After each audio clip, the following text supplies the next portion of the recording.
Misafirləri dəhlizlərdəki güzgülər qarşılayır. Hər kəs güzgüsü əlində doğulur.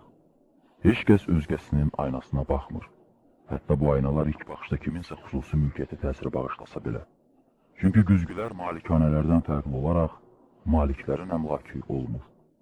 Bəlkə də onun köksünün üstündə qapanıb sığamamış göz kimi qalan aynanın bir suyunun kamera obyektivinə oxşaması elə-belə təsadüfi bir ovqat deyil. Çox ola bilsin ki, bu Çingizin bütün təbiiliyi və təbiyyəti ilə apardığı son çəkilişdir. Elə bilirdi ki, bu dünyadan hər kəs öz əksini götürüb gedir. Ancaq onun öz əksini aparmağa gücü bəlkə də həvəsə çatmadı. O son dəfə köksünün üstündəki güzgü ilə çəkirdi. Tavanı, sönmüş işığı, yarasına qoyulmuş buzun gün dəydikcə boy verən buxarını çəkirdi və indi elə həmin buxardan tərləmiş güzgüyə baxdıqca bu dəhşətli və işgəncəli nəfəs alma mərasimi bizi inandırırdı ki, adamın əli hər yerdən üzüləndə öz yarasından da nəfəs ala bilər. Çingizin bizim üçün bir adı da var. Güzgüsünü bölüşən adam. Və bu, insan qısa qapanmasının ani işığında onun güzgüsündən kimlər keçmədi?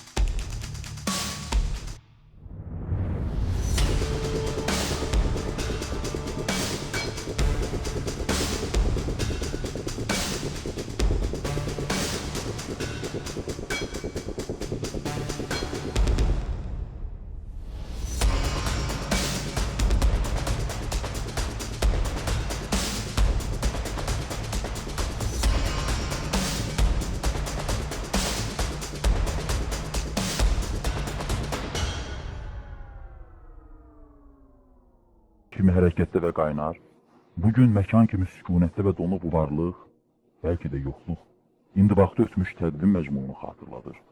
İyunun 15-i, saat 14:50, Əsgəranın Naxçıvan kəndi. Amma bu təqvimin son vərəqidir və bəlkə də yalnız reportyor, operator ömründən danışanda lenti geri qaytarmaq olar. Geri qaytarırıq və eşidirik. Xahiş edirəm sizdən. Bax, mən dediyim kimi, demək 3'e 20 dəqiqə işləyib ayın 14'üdür. Mən də axıracan qalıram sizlə. Hər bir saatdan bir kimin nə sözü var gəlib deyir kameraya. Razısınız? Kameraya yok Yox, lazım. Adam mən sənə deyirəm hələlik sabah. Sən subut eləyənməyəcəksən, sənə kömək gəlməyib. Mənim köməyim ondadır ki, mən səndən axıracan qalıram burada. Hər dəqiqəsini çəkirəm. Çox. Başqa mənim gücüm heç nəyə çəkir. Bir də bu günlər olmayacaq deyərdin. Bir də o günlər olmayacaq deyirəm. Çoxları Çingizi tanımadı. Çünki onu tam tanımaq, bütün istedadına, bacarığına, daxili genişliyinə tam bələd olmaq çox çətin idi. Və indi mən sizə Çingiz haqqında nə qədər danışsam da xeyri yoxdur. Onun elədiyini, eləmək istədiklərini duymaq üçün bir ömürlük duyğu gərəkdir. İtirdik. Adi, yaxşı bir Azərbaycanlı oğlanı itirdik. Adi olduğu qədər zəngin, sadə olduğu qədər mürəkkəb, çox şeydə çoxumuzdan seçilməyən, amma çox şeydə də çoxumuzdan çox fərqlənən Çingizi qoruya bilmədik. Çingiz qabağa getdi, biz dedik nə olsun. O irəlilədi, dedik ki peşəkar deyil. Güllə altına girdi, dedik ki hələ bu azdır. Bir addım da atdı, yenə nəsə dedik. İlahi, bu adamlara nəyisə başa salmaq üçün elə mütləq ölməkmi lazımdır? Bağışla bizi Naxış xala, bağışla. Qorumadıq oğlunu.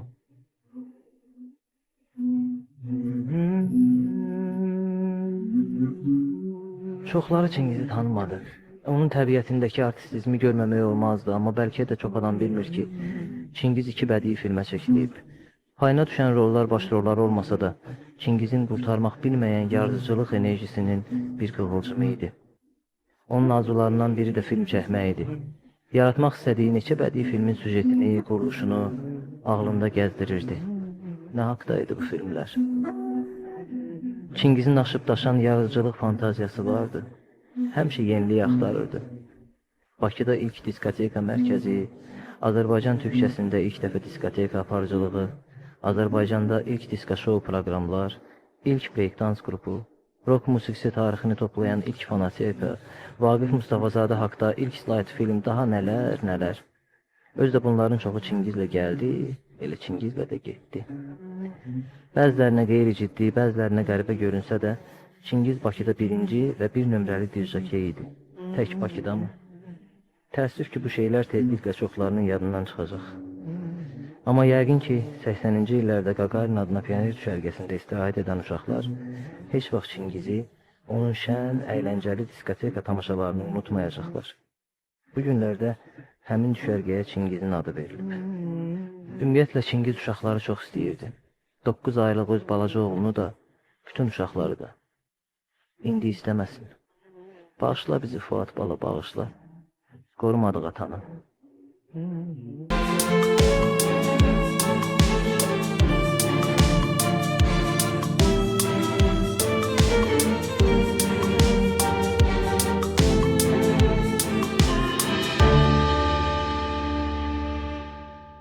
Çoxları Çingizi tanımadı.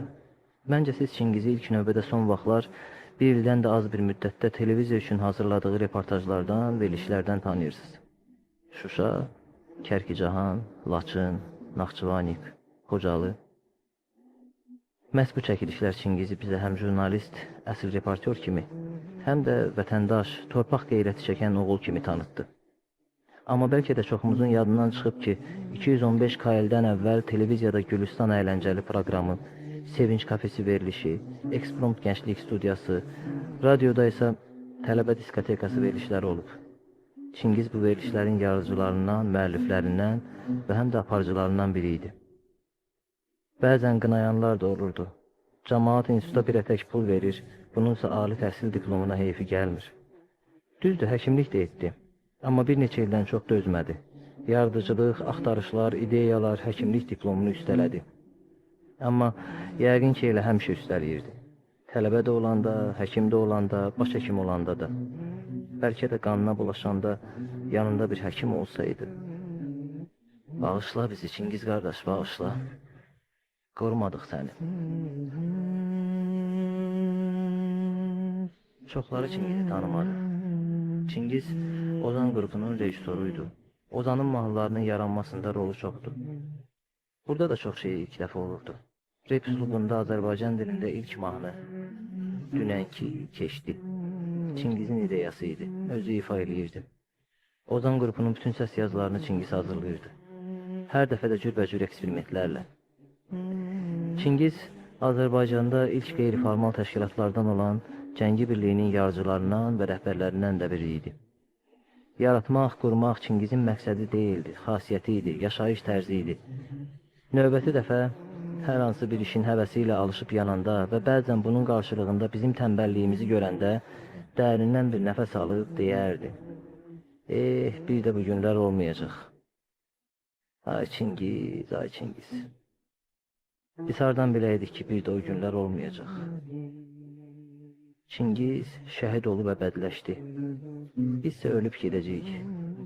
Hər dəfə şəhid sözü gələndə adam özünü günahkara sevidir. Sanki günah bizdədir ki, biz hələ sağıq. Bağışla bizi torpaq, bağışla. Çingizi də qorumadıq.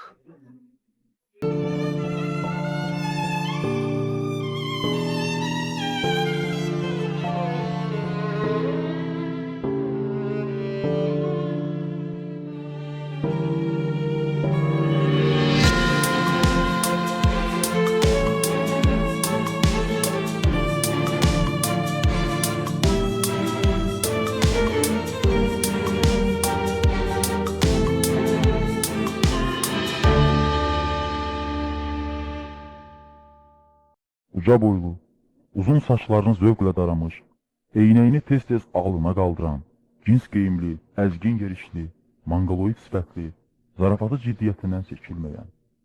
Bu şifahi portretin ələ gələn görünüşüdür. Bunu Çingizin az qala həmişə çiynində saxladığı kamera tamamlayır. Dəstəlam, tamam. Bu üzdəki Çingizdir. Ona melodramatik obyektivdən baxanlar üçün də Çingiz bütün tələblərə cavab verirdi. Yaraşıqlı, qılıqlı, hazır cavab və tanınmış. Onu dost hesab edənlərin fikriyicən Çingiz mərd, savadlı, riskdən çəkinməyən maraqlı bir fərd idisə, Çingizin düşmənləri onda anti-cəbhə, Mütəllibovun həmfikri, KGB-şnik, bütün perspektivlərini hansısa qurbanı olduqlarının hesabına quran bir fərdiyyətçi görürdülər. Ona diskoreportyor kimi baxanlar da, əsəbi bir vətənpərvərliklə çağırdığı çağırışları telesəfərbərlik deyə ələ salanlar da var idi və bütün bunlarsız heç mümkün də deyil. Çünki Çingizin azadlığı dişarının yox, içərinin azadlığı idi. Və azadlıq hərrasçıları, bizim dildə desək dəllalları, ondan buna görə azadlıq vergisi tutmaq istəyirdilər və bu çox baha idi. Cəbhəyə, ezamiyyətlərə böyük hərflərlə işə tələsən Çingiz, bütün dekorativ və kosmetik tədbirlərə baxmayaraq, hələ də Dövlət Teleradio Verişləri Komitəsi tək qalan departamentdə və onun birinci katibinin ayağına, yəni kiçik hərflərlə işə gecikirdi. Özü də telekinovniklərin təbiri ilə desək, sistematik olaraq. Elə bu sistematik işə gecikmələr zəminində də onu əslində bir ay qabaq işdən azad etmişdilər. Yəni əmrini vermişdilər. Ancaq iş elə gətirdi ki, Allahın əmri ilə Çingiz iş və yaşayış yerini dəyişdi və Allah böyüdüb onu öz yanına apardı. Və yəqin ki, böyüdülmüş Çingizin qorxusundan Şəhidlər Xiyabanında şifahi şəkildə yenidən 215 KL studiyasının əməkdaşlığına bərpa etdilər. Amma Çingiz işdən azad olmandan sonra teleşirkətə nəinki gecikirdi, hətta ezamiyyətlərin vaxtını uzadırdı. Artıq Bakıya qayıtmaq istəmirdi. Tamaşaçıları inzibatçılıqla müsadirə olunmuş Çingiz bilirdi ki, çəkdiyi efirə getməyəcək və bu səbəbdən də Bakıya qayıtmaq mənasızlaşırdı. Sənin video kameran sualtı qayıqların birdən-birə dənizin üzərində peyda olan durbini kimi ən gözlənilməz hallarda özünü bizə göstərirdi. İndi bizim xəyal fikir dənizimizin üzərində bu dürbin daha üzə çıxmayacaq. Dənizin üzü tərtəmizdir. Zabit paqonlarındakı ulduz nişanələri göy ulduzlarının hikmətindən oğurluq edən bir ələyriyə bənzəyir. Şəkillərə baxdıqca sən də mi onlara qoşulub bizi tərk etmək istəyirdin? Yanındakı bütün bu Nazarbayev mütəllib Şuşkeviçlərdən aldığın müsahibələr qəlb qızılların yalancı ağırlığı kimi sənin dik belini bükmək istəyirdi. Sənin baxışların isə dünyanı tərk edib gedən kosmik gəmiyə tuşlaşmışdı. Kosmik gəmi yavaş-yavaş kiçilir, balaca bir nöqtəyə, sönən bir çırağa, ulduza çevrilirdi və bütün bunları sən necə də gözəl lentə ala bilirdin. Biz gül çiçəkləri sevir, onlar üçün güldan, dibçək, bağ-bağat, istixana məkanları yaradırıq. Bəs nə üçün insanların yer üzündəki məkanı yalnız evlərdən və məzarlardan ibarətdir? Məktəbləri seçki dairələrinə, xoruz babaları piri babalara, hökumət evlərini cılız sağlamlıq ocaqlarına çevirən bu mənasız və qorxun çevrilmələr diyarında sən heç bir çevrilməyə getmədin, necə var, eləcə də qaldın. Bugün maşınlarımızın uzağı göstərən çıraqlarını yandırırsaq da ən uzaq bir yeri görə bilməyəcəyik. Çünki bizim bu uzaqlıq ölçümüzün özü çox cılız və kiçikdir və çıxıb gedən kərvanı artıq heç kim tutub saxlaya bilməyəcək. Həyat tapıntılar və itkilər məkanıdır. Hətta Said Samit səslər də tez-tez sözlərin tərkibindən düşür. Mən bu itkiləri də insanların ölümünə bənzədərdim. Fəqət bağçanın gizli yerində toyuqların yumurtladığı yeri tapmış bir uşağın sevinci sanki öz Said Samitini heç bir zaman itirməyən əbədi bir sözdür və öz uşaqlığını cəbhələrdə, diskotekalarda, prezidentlərin, şirkət rəhbərlərinin çevrəsində itirməyən bir insan elə bil bu sözü çox səlis tələffüz edirdi və bu söz onun aldığı müsahibələrdə hər zaman daha gür səslənməkdə idi. Bir sözlə biz sənin nə olduğunu çox sonralar anlayacağıq. Ayağına bak. Ayak. Kol çək. Kol çək. Üzünü kaldır. Allah. Kaldır üzünü. Hay Allah. Kapan. Kapan. Hay Allah.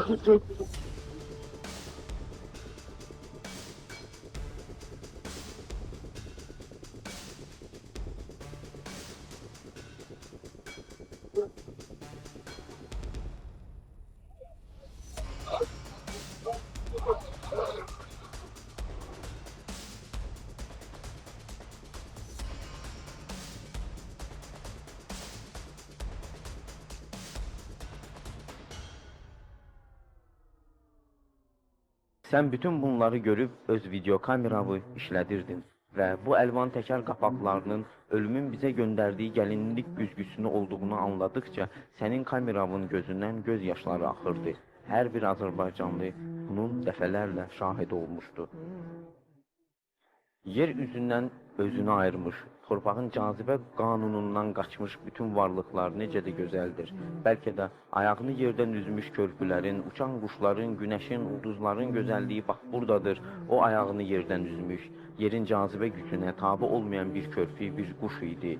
Əfsus ki, dünyada ölümün də dəf olunmaz qorxunc bir cazibə qüvvəsi var. Nə o, nə də biz bu cazibəni yox edə bilməzdik. Bugün biz onun qəbrindən götürülmüş torpağı, həqiqi Azərbaycan torpağı kimi düşməndən azad edilmiş Mardakert zəmilərinə səpirik. Fəqət biz torpağa toxumluq buğda səpmək istərdik.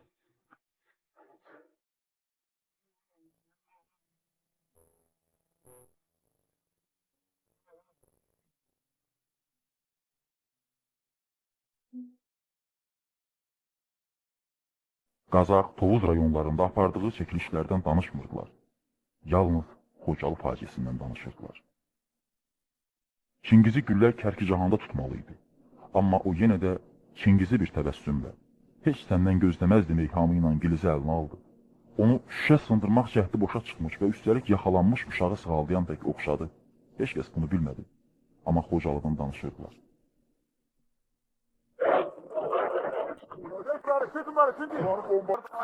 Boğazım patladı. Neydi? Yo. Tamam ya. Bu çıkara. Çekil.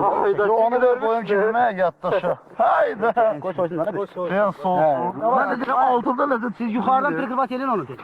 Götür onu kalkıp götür. El aşağı.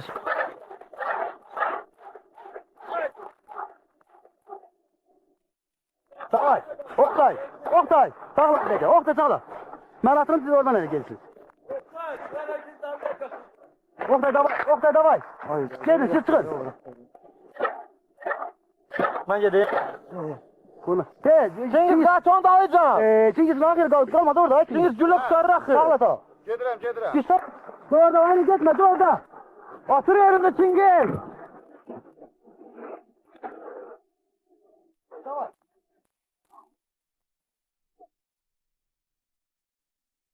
Onun başında yalvarmağını, öz döyüşçüsünə qaçmayın deyə dil döktüyünü, onları yolundan döndərmək üçün etdiyi son və əbəd cəhdləri heç kəs görmədi. Son zamanlar söyməyi də öyrənmiş Cingizin pistoletini qaçmağa hazırlaşanlara çevirdiyini də çoxu bilmir. Cəmaət yalnız Xocalı faciəsindən danışırdı.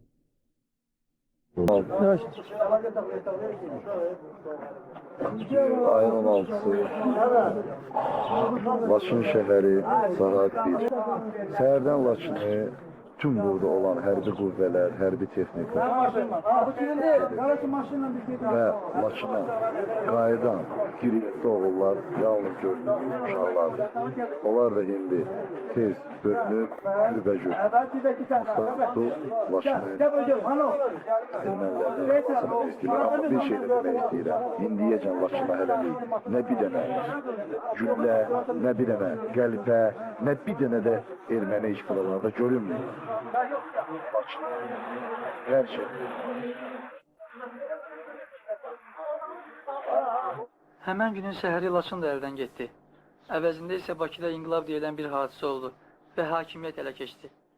Bakıdakı qansız çevrilişin şahidi milyonlar oldusa, Şuşa Laçın faciəsini Xocalıda olduğu kimi o və onun kamerası görürdü. Fərq ancaq bundaydı ki, Xocalı dramını dünyanın bir çox teletamaşaçıları kimi biz də gördüksə, Laçın faciəsinə dünya bizsiz baxdı. Azərbaycan efirində yer olmadı. Ona belə baş saldılar. Lakin onun ölümü bu qanuna uyğunsuzluğu da pozdu. Bugün üstündən 2 ay keçəndən sonra Azərbaycan tamaşaçısı acı da olsa Laçının süqutunu görə bilər. Pardon kaybım bana. Komandiri öldürürler. Komandirin yerine adam kaldı. Komandir de var her şeyde. Kaydın hamınız kodlarından Laçına. Bak. Tüm Azerbaycan'a Rusmayla sen benden uğraş adam yoktu. Kaydın kardeş kurban. Bir nömrelerle tüker. Kaydın. Kaydından ne olur size? Ben geldim, emir verilip size kayıtmadan. Kanarı yoktu, milletlerin emri var. Sürülerin yerinde, so. Ben razıyım. So, Bir yer texnika işlemi koy. Ben git. Ben de diyeyim teknika. Hayır, ben Onda hareket eder teknika. bir yer texnika işlemi. Yok elimde hareket eder teknika. Ne bileyim abi. Komandir koy. Komandir. Zerre eşlik yoktu be. Yok. Hayır, kim orada? Köprünün ortasında. Gelsin deyin arasında şimdi. Türk'ü böyle yığıştın geçsin oraya. Kaydın geri. Bir dakika de. Kim komanda benim şu kaydası? Hiç kim bilmiyor. Yeğençiler başa düşmek. Niye olmaz? Gel lan ben. Orada beyanı. Özümüz Yalanından korkursan. Sağdı. Yalanından korkursun. Hamınız korkarsınız. Arbatsınız. Özümüz Koyunda tertep olduğu yok. Hamsında birlik. Koyunda girmen mümkün değil. Hamsız. Besli yanı. Yerden kadar şart otar. Başına girme yolu ha. Bundan sonra. Kaydı. Başını da döndürün. Hamınız kaydı. Sihirle sevdiler. Kaydı uzaklar söyleyin görme. Sen kimsən? Ben müxbir. Sırtlıdan müxbiri. Ha? Size kim komanda benim şu kaydası çıkartın? Kim burada? Sağ bizi. Onu hamı tanıyırdı. Eyni zamanda onu çoxları tanımırdı. Sadəcə olaraq tanımaq istəmirdilər. Sağlığında ona salam verməyi belə özünə sığışdırmaq istəməyənlər, onu qeyri-professionallıqda ittiham edən professional jurnalistlərimiz bir neçə günün içərisində az qala ömürləri boyu onun peşəkarlığından bəhrələndiyini təkcə qəzet və jurnallarda yox, həm də onun üzünə son vaxtlar bağlı olan televiziyadan bəyan etməyə başladılar. Nədənsə belə populist çıxışlara efirdə vaxt tapılırdı. Telerəhbərlər isə öz növbəsində o işlətdiyi kameraya layiq bir adam seçmək üçün müsabiqə elan edəcəyini bildirdilər. Müsabiqə keçirilmədi, amma kameranın taliyi mənə məlumdur. Bugün Qarabağda Çingizin adını daşıyan tank döyüşür. Bakıda isə onun adına düşərgə, küçə və fond, yaxın vaxtlarda heykəl, qapısında isə xatıra lövhəsi olacaq. Ölümündən sonra.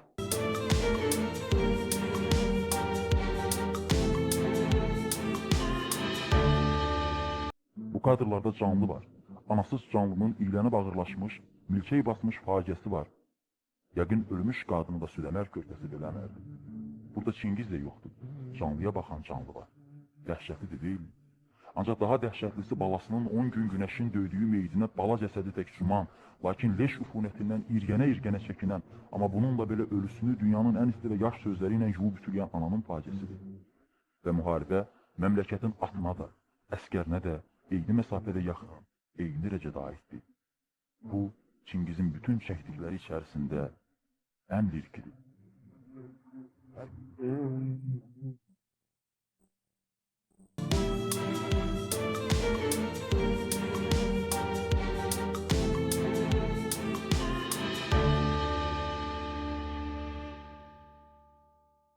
Bura hələ Dağüstü Park kimi baxanlar var. Bura Şəhidlər Xiyabanı tək baxanlar var. Ancaq bura elə-belə qəbr üstünə gələnlər də var və bu üçüncülər qorxurlar ki, günlərin bir günü bütün Azərbaycandan bura təntənəsiz filansız qəbr üstünə gələnlər olsun. Çingizin bizim üçün bir adı var. Güzgüsünü bölüşən adam. Onu da güzgü qarşıladı və güzgü yola saldı. Və onun sinəsi üstündə ağzı göyə qalmış güzgünün təsvirləri ilə yanı üstə yıxılmış kameranın son təsvirləri niyə belə sitamcasına oxşardı? Böyrü üstə yıxılmış ağacların, otların, üfqə addımlayan əskər ayaqlarının, bir sözlə qəzaya uğramış yerin işgəncəli davamı kimi köksünün üstündəki güzgüdə donmuş alt-üst evə, sönmüş listra baxır, cürbəcür güzgülər arasında qısa qapanma kimi baş vermiş enerjili bir ömrün yiyəsi bu adama, yaşanmış və yaşanmamış anlarının və illərinin divardan düşmüş təqvimi tək göz qoyuran və qeybdən eşidirəm. Saat, əbədiyyət, məkan, kainat.